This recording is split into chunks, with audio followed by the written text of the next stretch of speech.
पिछले पौने 2 साल में लगातार हमने कोशिश करी है कि हमारे विभागों के माध्यम से जो माननीय मुख्यमंत्री जी की सोच है, रोजगार उत्पन्न करना और पलायन को कहीं न कहीं वार करना उसके ऊपर, वो हमने उस पे कोशिश करी है। हमने अपने पशुपालन विभाग और हमारे डेयरी विभाग में लगभग 3 ऐसी योजनाएँ शुरू करी हैं, जिससे कि हमने रोजगार भी उत्पन्न किया है और पलायन पे भी हमने वार किया है। गोट वैली प्रोजेक्ट हमारा कुक्कुट वैली प्रोजेक्ट, हमारे दूध के अमाउंट में वृद्धि, हमारे सब्सिडी साइलेज और भूसे पे हमारी सब्सिडी इंक्रीमेंट, गंगा गाय योजना के तहत हमने 2, 3, 5 गाय के साथ जो SC, ST और जनरल कैटेगरी जो हमारी महिला हैं, उनको 25% से बढ़ा के सब्सिडी 75% करना। हमारे जनरल लोगों के लिए 25% से सब्सिडी बढ़ा के 50% करना। इससे हमारे बहुत फ़ायदा हुआ देखने को, हमारा दूध का प्रोक्योरमेंट 25% बढ़ा।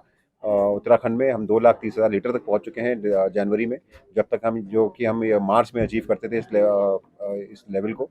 उसी के साथ-साथ हमने लगभग 1790 लोगों को गोट वैली प्रोजेक्ट में बेनिफिशियरी बनाया है और 1200 लोगों के आसपास हमने पोल्ट्री वैली में लोगों को बेनिफिशियरी बनाया है। तो अगर आप इसको देखें 3,000 लोगों को हम ऑलरेडी बेनिफिशियरी रोजगार से जोड़ चुके हैं।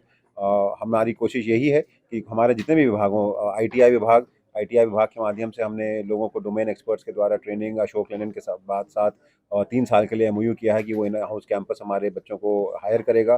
3,000 बच्चा 3 साल में वो हायर करेंगे इंटर्नशिप के रूप में। उसके साथ-साथ हमने फिलिप्स और स्नाइडर को सेंटर ऑफ एक्सीलेंस के रूप में 2 अपने ITI चलाने के लिए दिए और उसका फ़ायदा ये हुआ कि जब उन्होंने आज के समय की ट्रेनिंग दी, अच्छे मशीनों पे उनको बच्चों को सिखाया, तो जो बच्चा पहले 8 से 10,000 की तनख्वाह पे एवरेज सिडकुल में काम करता था, आज वो 25,000 के आसपास की तनख्वाह पे हायर हुए हैं। पूरा का पूरा बैच फिलिप्स और स्नाइडर ने हायर किया है। टाटाज़ के साथ हमने MOU किया है, जिनको हम 13 अपनी ITIs देने जा रहे हैं, जिसमें कि 87% पैसा टाटा लगाएगा, 13% 70 करोड़ रुपए के आसपास स्टेट गवर्नमेंट लगाएगी कंस्ट्रक्शन के लिए। हमने मत्स्य पालकों के लिए चाहे उनका बिजली दर कमर्शियल से एग्रीकल्चर करने का काम किया हो, चाहे उत्तराखंड का पहला एक्वा पार्क केंद्र से स्वीकृत कराने का काम किया हो, उसी के साथ जो हमारे ट्राउट प्रोडक्शन है वो ट्राउट फिश प्रोडक्शन है, पिछले 2 साल में लगभग 22% बढ़ा है। उत्तरा फिश के माध्यम से हम उनके किसानों को जो है उनके फिश का प्रोक्योरमेंट करते हैं और उसको सेल करते हैं। कोशिश हमारी यही है कि मार्केटिंग को और स्ट्रॉन्ग किया जाए और प्रोडक्शन को कहीं जो बढ़ रहा है उसकी खपत भी हो, ये हमारा फोकस एरिया रहेगा।